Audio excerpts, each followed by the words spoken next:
Three Apache women stood there tall, their muscular arms slick with sweat, clothes torn and stained with blood. The one in front, Sayan, had broad shoulders, a bleeding cut on her arm, and eyes sharp as blades, locked straight onto Reed. "We need water," she said, her voice low and raspy, "and a place to rest for the night. If you say no, we will leave. But we will die out there." Nolly stood to her right, gripping a broken spear, ready to strike if needed. Tala, the quietest of the three, simply stared at Reed, her eyes black and unblinking, like the night itself. Reed said nothing. His hand hovered near the butt of his gun, sweat running down his spine. These women were not beggars. They stood like stone pillars, waiting for judgment. A gust of hot wind swept across the yard, carrying red dust with it. For a moment, there was only the creak of the gate and the heavy breathing of the horses tied outside. Reed let go of the gun and pushed the gate fully open. "Come in. Water's in the barrel next to the stable." Sayan gave a single nod and stepped through first. Nolly and Tala followed, their shadows stretching behind them like scars across the sun-baked earth. Reed watched them pass, feeling as though he had just opened his door to a summer storm rolling straight into his life. Sayan crouched down and scooped up water, drinking in long, deep gulps.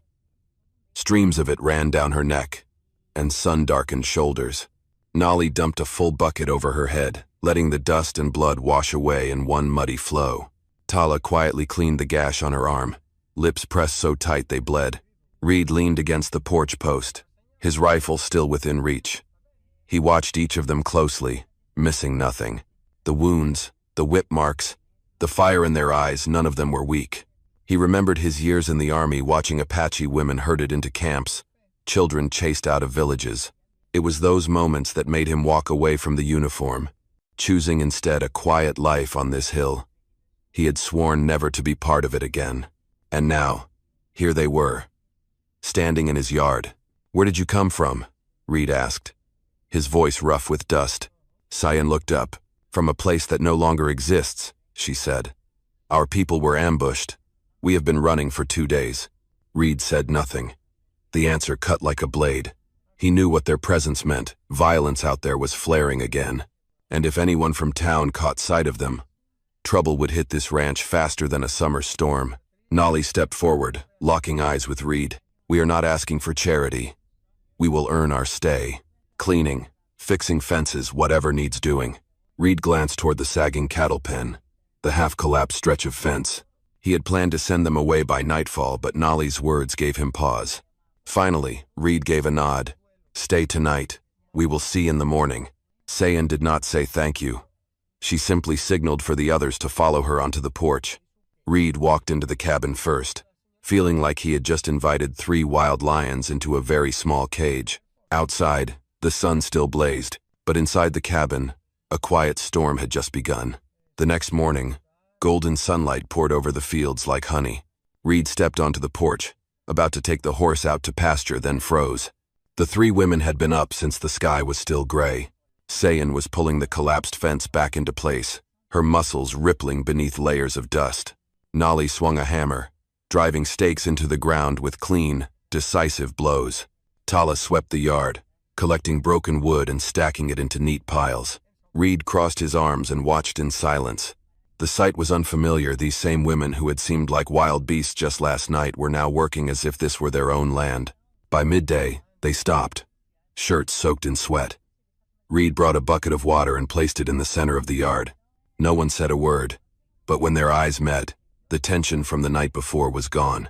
Lunch was simple beans and bread. Nolly chuckled when Tala snuck a bite before sitting at the table. That laugh cracked the heavy silence inside the cabin. In the afternoon, Reed took them to the horse pen and showed them how to retie the roof that had been torn loose by the storm. Sayan worked beside him, the scent of sweat and dry timber thick in the air. Once, Reed's hand slipped with the hammer, nearly striking his own foot, but Sayan caught the handle just in time. Their eyes met for a moment. Neither smiled, but neither looked away. A wordless understanding passed between them. By sunset, half the fence had been rebuilt. Reed lit a fire in the yard, letting the 3 women sit around it. The flames cast their shadows onto the cabin wall, 4 figures now, not strangers, but something like a squad sharing one outpost. That night, Reed still kept his rifle within reach. but for the first time, he did not feel the need to load it before sleep. The next day, the sun was still relentless. Reed hauled wood down to the creek to cut new posts. Sayan followed him, an axe in one hand, her stride steady as if exhaustion had never touched her. They worked in silence. Only the sharp crack of axe against wood echoed across the clearing. When they paused to rest, Reed handed Sayan a canteen. She looked up, sweat running down her sunburned cheek. Their eyes met in silence. Then she drank deeply and returned the canteen with a small nod. "You were a soldier?" she asked, her voice low. Reed nodded, not lifting his gaze. "Left the army 3 years ago. I had seen enough of blood-soaked raids." Sayan was quiet for a long time before replying softly. "My husband died in an ambush.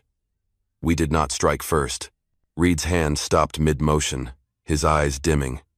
There was no need to say more, each understood the weight the other carried. That afternoon, Nolly and Tala reorganized the dry goods shed. Nolly found an old, dust-covered guitar and strummed a few rusty strings out of curiosity. The ragged sound made all three burst out laughing. Even Tala, usually the quiet one, smiled for the first time since arriving.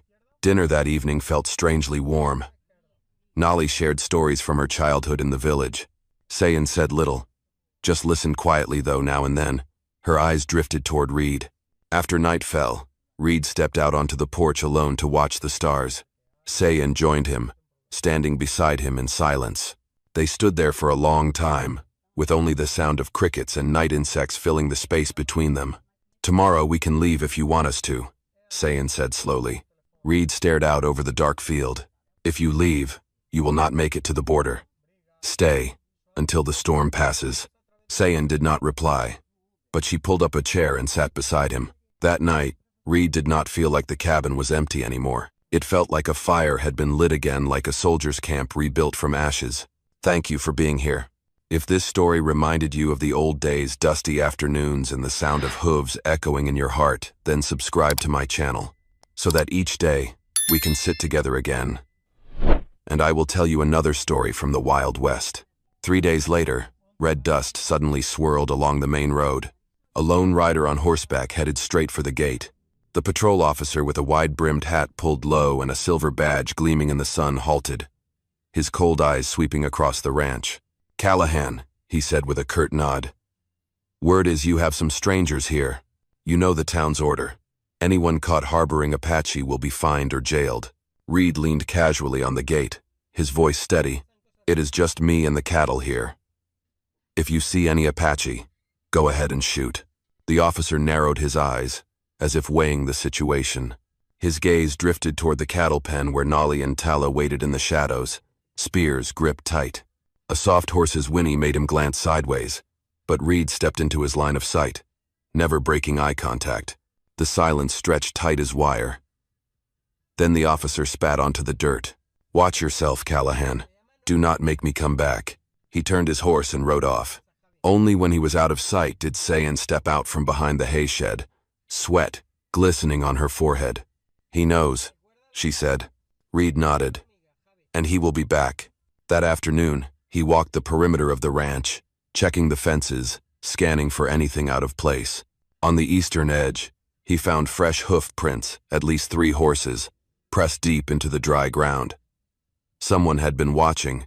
By evening, the air inside the cabin was heavy as stone. Tala sharpened her spear. Nolly refitted old arrowheads. Reed cleaned his rifle, oiling each piece with care. "If they come back tomorrow," Nolly began. "Tomorrow," Reed cut in, his voice low. "We stand our ground. No one runs anymore." The firelight flickered across the faces of the 3 women. There was no fear in their eyes now, only readiness. That night, for the first time since they arrived, the cabin door was locked tight. Outside, the summer wind kicked up clouds of dust, as if warning that a sandstorm was near. At dawn the next day, the air was thick and stifling. Reed rose early, silently carrying a box of ammunition out into the yard. He loaded each bullet into leather pouches, then hung the rifle on the wall near the door. Sayan stepped onto the porch, her hair loose, the wound on her shoulder still wrapped. She glanced at the fresh sandbags stacked around the windows, her voice low like a passing wind. "You planning to turn this place into a fortress?" Reed did not look back. I am planning to make it a home, and a home should be defended. The answer silenced all three women. Nolly squinted, as if making sure he was not joking. Tala set her makeshift spear against the wall, picked up a hammer, and began reinforcing stakes around the cattle pen. By noon, they worked without rest. Sayan boarded up the windows with thick planks. Nolly strung rope for traps. Tala coated sharpened stakes with pine resin. If anyone tried to charge in on horseback, they would bleed. Reed dug shallow pits along the fence line, burying steel spikes beneath a thin layer of sand. That afternoon, Reed handed Sayan an old revolver. "You know how to use one?" Sayan gripped the handle, squinted down the sights, and pulled the trigger. The bullet slammed into a tin can 10 paces away. Reed gave a small nod. "That will do." As the sun set, the four of them sat around a fire in the yard. No one spoke. Only the crackling of wood filled the silence. The wind stirred, lifting the dust like wandering ghosts. Finally, Reed spoke. "If any of you wants to leave, now is the time. Tonight, if they return, there will be blood." Sayan stared at him, then stood up. "If we leave, we will spend the rest of our lives running. We stay because here, at least, we get to fight." Reed nodded, something different flickering in his eyes. "Then tonight, we keep watch together." They took shifts on guard. As night settled over the ranch, the small homestead looked like an outpost at the edge of a war zone, silent but ready. Midnight. A blood-red moon hung heavy over the hills. In the distance, the sound of horse hooves drifted in, slow at first, then pounding like war drums. Reed gave a signal. The lights inside the cabin snapped off. All four took their positions. Sayan stood behind a shuttered window. Nolly and Tala flattened to the ground, bow and spear ready. Reed knelt by the porch, his Winchester locked to his shoulder. 6 riders appeared, shadows stretching under the moon. The leader stopped at the gate, his voice rough in the night. "Callahan, hand them over, or we burn this place down." Reed drew in a breath, then answered, his voice echoing across the yard. "This land is mine. Anyone who crosses that gate will fall." A moment of silence, then a mocking laugh, and a gunshot. The bullet splintered the wooden post, wood shards flying. "Fire!" Reed shouted. Gunshots cracked, bowstrings snapped. Nolly's arrow struck the first rider square in the shoulder. He tumbled from his saddle. Reed fired 2 quick shots, bringing down the horse of the man trying to reach the gate. Tala threw her spear. It sliced through the leg of a man holding a torch fire, dropped to the ground, extinguished. They fired back. Bullets ripped into the cabin wall. Gunpowder stung the wind, mixed with sweat and dust. Sayan fired another pistol shot from the window. The report snapped in the night. The raiders hesitated. "Retreat!" the leader screamed, blood spurting from his arm. The mounted group turned horses and fled into the darkness, leaving long trails of blood across the sand. Silence fell. Only the scent of smoke and the labored breathing in the yard remained. Reed dropped his gun, sweat soaking his back. Sayan stepped onto the porch, gun in hand, her eyes burning in moonlight. "They will come back," she said. Reed nodded, wiping sweat from his brow. "And next time, they'll bring many more. But today," he looked at all three. "Today, we stood our ground." Nolly let out a quiet laugh. Tala retrieved her broken spear. Under the moonlight, the four of them stood shoulder to shoulder like a living wall. At dawn the next day, the ranch was heavy with the smell of gunpowder and burned wood. The fence lay in ruins, the horse stall riddled with holes, spent casings scattered across the yard. But everyone was still alive. Reed started cleaning up early, repairing fence posts, carrying fresh boards. Sayan, even with her wound still bleeding, helped him hoist wood to rebuild the stall door. Each time Reed told her to rest, she only shook her head. "As long as I still can, I stand." Nolly swept the yard clean, collecting spent cartridges into a small pile. Tala dug a grave for the dead horse. No one spoke, but today's silence wasn't heavy. It was like the silence of people who've just survived together.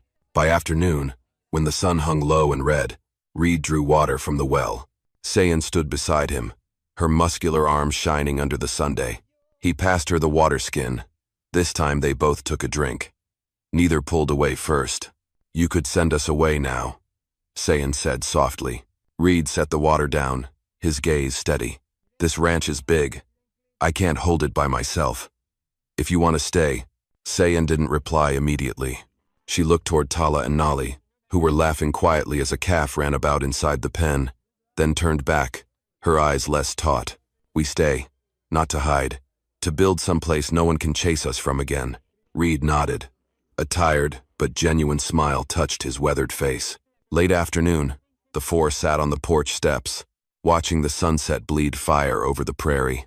The ranch was no longer a makeshift fortress, it had become home.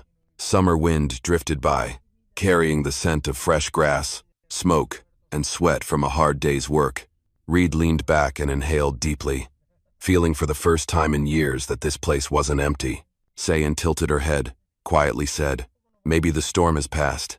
Reed looked toward the horizon, stained red, and softly replied, "And we are still standing." The four of them sat in silence, only the chirp of crickets and the whisper of wind. But in that stillness was something like a promise. From now on, they will guard this land together, even if they must pay in blood. Wild West has never been a gentle place, but there are always those who dare to stand tall, gun in hand, eyes unblinking, to protect what is right. They do not need medals or songs, they only need to know that when the dust clears, they stood shoulder to shoulder. That is true justice. Finally, I wish you all a life filled with happiness and health.